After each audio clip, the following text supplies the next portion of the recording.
Welcome to our hen house. This is Jasmine Singer. And this is Marianne Sullivan. And we're very happy you're with us this week. It's a good week. And Marianne, you will be interviewing one of our very favorite people, the multi-talented and very passionate activist, Victoria Moran. One of her talents turns out to be producing movies. On one hand, I want to say, who knew? But on the other hand, I kind of think Victoria can do anything. I think she has now proved that. Definitely. What, right. She decided to produce a movie, so she did. I know, and I'm excited to hear all about it. She's going to be joined by Thomas Jackson, who is the filmmaker behind the brand new movie that you just mentioned called A Prayer for Compassion, which is just about to premiere in New York City. And you will also be here with us later for Rising Anxieties. I will. And on our bonus content this week, we're going to do this little stroll down memory lane and revisit a talk which we first delivered in 2015 at NYU on effective altruism. And I have to admit that at the time we gave this talk, we knew nothing about effective altruism, but we were asked to offer our opinions, so we did. And, we just really had no idea how big a deal it would be and how it would become such a major force within the animal rights movement. And somehow we still managed to feel that what we had to say at that time pretty much still holds. And I really hope that you will listen to that and let us know if you agree. And if you're a member of the Flock, you'll get an email the Tuesday after this podcast goes up with that link, or you can find it on the Flock Facebook page. And if you're not a member of the Flock, you can join for $10 a month at ourhenhouse.org/donate. And don't forget, while you're supporting us, to support our sponsors, because that is also a vote with your dollars, and that it keeps the kind of vegan businesses alive, and it also shows them that you're listening. And we vet all of our sponsors, so you could trust us. Support our sponsors. And before we get to the interview, which I'm super excited about, I'm super excited at talking to you about what you're eating these days. It's like this. I feel like we're like prototypical vegans talking about what we ate today, but I really do want to revisit because I feel like my eating has gotten a little off. I'm not feeling good about food these days. I feel like I'm eating a lot of crap.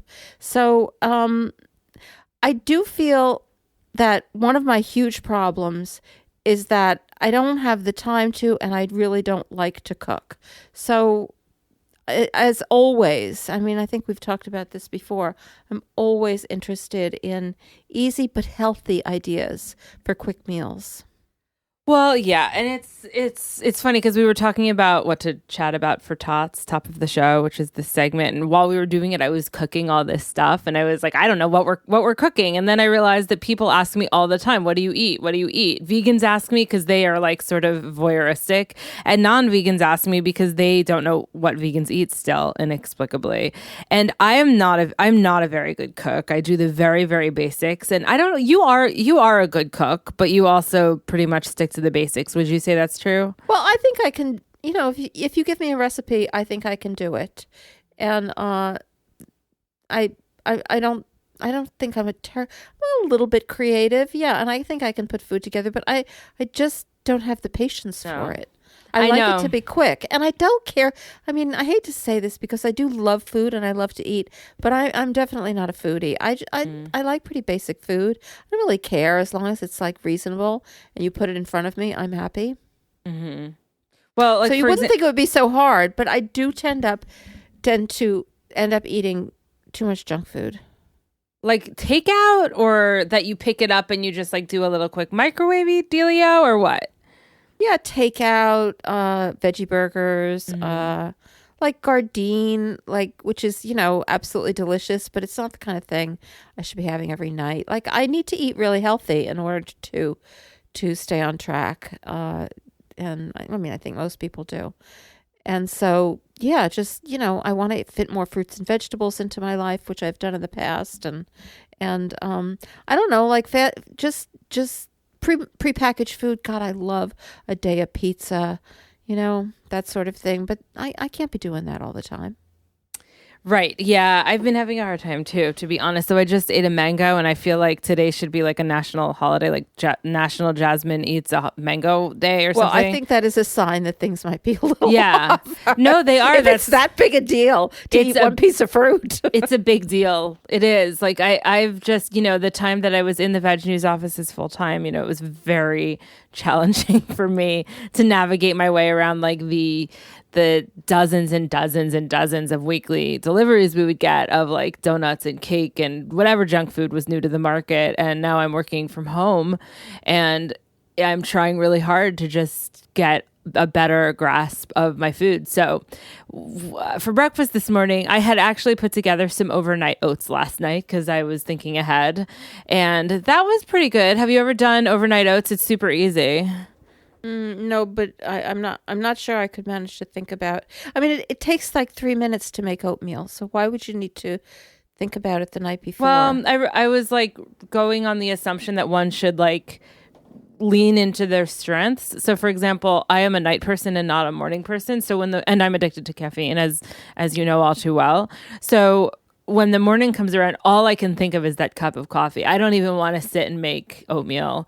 So if I have made it the night before, it also takes 3 minutes, then bam. I throw a little scoop of oats and some unsweetened almond milk and just like quick oats, right? The quick kind that you oats, would only right? Cook for a minute. Right. Yeah, You throw them in I put it in a Tupperware container with some almond milk. It takes 1 minute to make I know, but I'm oatmeal. telling you but this is a good point. Like sometimes it's these little things that like make things better. With a half a banana, some frozen blueberries, chia seeds. I put pumpkin seeds in it this morning, and then when I went to eat it this morning, I added a little bit of peanut butter because, I like to add peanut butter to basically every single thing on earth that that could be a problem too. Comes near my mouth. Yeah, so I made that. And you had for breakfast what? Let me guess, a smoothie?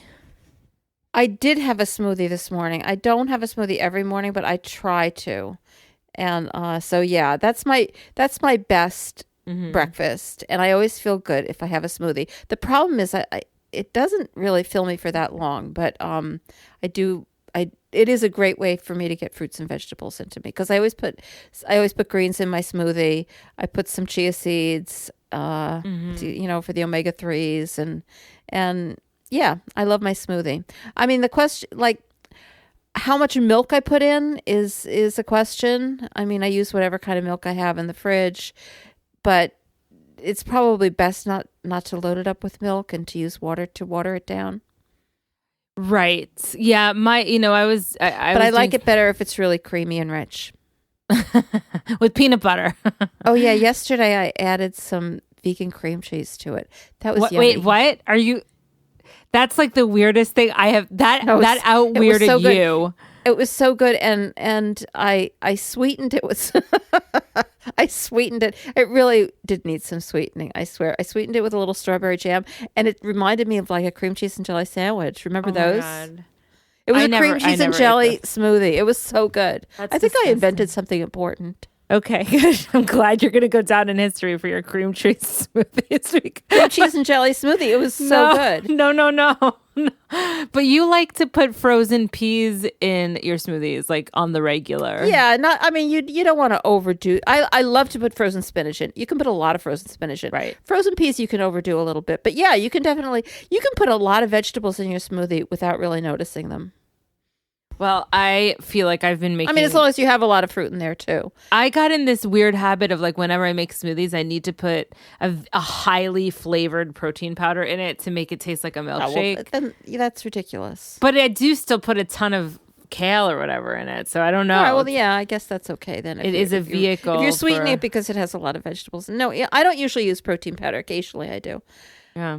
Okay. But yeah, if it's then it's too sweet. I don't like that. I know that sounds ridiculous, but... So, lunch. Oh my God. I just thought of what I ate for lunch today, and I can't believe it. If I admit this, I feel like I'm just going to go to hell. But I just had like a bag of fries in the freezer, and I put them in the air fryer with no oil. Okay, I think it's made with a little oil. I basically had the same thing, and I felt really good about it. Really? Okay. I feel a little better.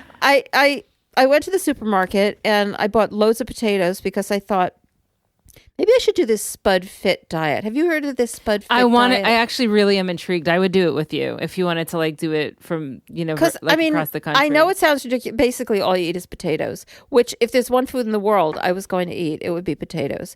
And the guy is vegan. He's in Australia, and I mean he has a real theory behind it, and seems to be very fit and know a lot about health. So I'm not touting it. I've never done it, but I'm not criticizing it either. I'm just intrigued by it because God, I love a potato. And his basic idea is that if I understand it properly,